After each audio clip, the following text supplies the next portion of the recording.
السلام علیکم ورحمۃ اللہ۔ الحمد للہ وکفا وسلام علی من لا نبی بعد۔ اللہ مہربان کے فضل و کرم سے ہمارا آج کا سبق سورۃ الاعراف کی آیت نمبر 56 اور آیت نمبر 56 نہیں، آیت نمبر 58 اور آیت نمبر 59 ہوگا انشاءاللہ۔ 58 اور 59۔ اعوذ باللہ من الشیطان الرجیم، بسم اللہ الرحمن الرحیم۔ والبلد، اور شہر، الطیب، پاکیزہ، طیب۔ والبلد الطیب، اور عمدہ شہر۔ عمدہ شہر سے مراد زرخیز زمین۔ یخرج، نکلتی ہے، یہ وہی خراجیم آپ کئی بار پڑھ چکے ہیں کہ نکالنا، خارج کرنا، داخل کرنا، جیسے میں بتاتا ہوتا ہوں، یہ وہی لفظ۔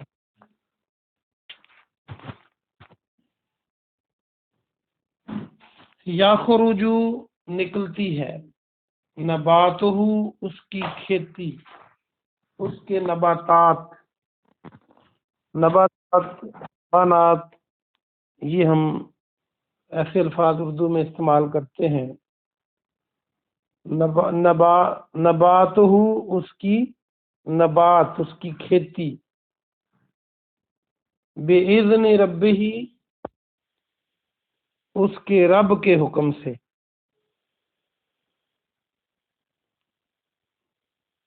اذن حکم کو کہتے ہیں۔ والذی،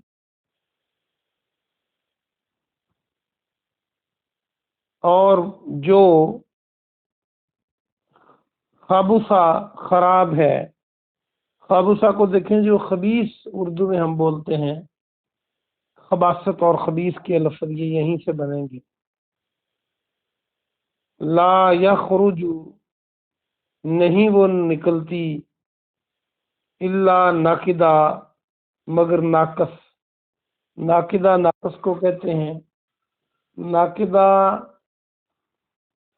کم مقدار کے لیے بھی استعمال ہوتا ہے، نیا لفظ ہے، اس کو یاد کریں۔ کذالک، اسی طرح، نصرف الآیات، نصرف، ہم پھیر پھیر کر بیان کرتے ہیں، ہم پھیرتے ہیں۔ جیسے میں نے پہلے بھی صرف نظر کا لفظ بتایا تھا آپ کو، سواد ریف صرف، صرف نظر، نظر پھیرنا، اردو میں اور فارسی میں ہم استعمال کرتے ہیں۔ اور اس میں یہ جو خرچ کرنا اور صرف کرنا ہوتا ہے، یہ بھی اصل میں مال کو پھیرا جاتا ہے کہ کسی کے پاس مال ہے، وہ خرچ کر کے دوسری کے پاس چلا جاتا ہے، پھر مال، یہ پھرنے والی بات ہے، تو یاد رکھنے کے لیے بتا رہا ہوں۔ نصرف الآیات، ہم پھیر پھیر کر بیان کرتے ہیں آیات کو، لقومی یشکرون، قوم کے لیے جو شکر کرتے ہیں۔ با محاورہ ترجمہ دیکھ لیجئے۔ اور عمدہ شہر، یعنی زرخیز زمین، اس کی کھیتی نکلتی ہے اللہ کے حکم سے، رب کے حکم سے، اس کے رب کے حکم سے عمدہ شہر کی، عمدہ زمین کی کھیتی نکلتی ہے۔ اور جو خراب ہے وہ بس ناقص ہی وہاں سے نکلتی ہے۔ جو خراب ہے، خراب سے مراد زمین، اس سے نہیں نکلتا مگر ناقص، یعنی ناقص چیزیں یا کم چیزیں نکلتی ہیں۔ اسی طرح ہم آیات کو شکر کرنے والی قوم کے لیے پھیر پھیر کر بیان کرتے ہیں۔ لقد ارسلنا، البتہ تحقیق،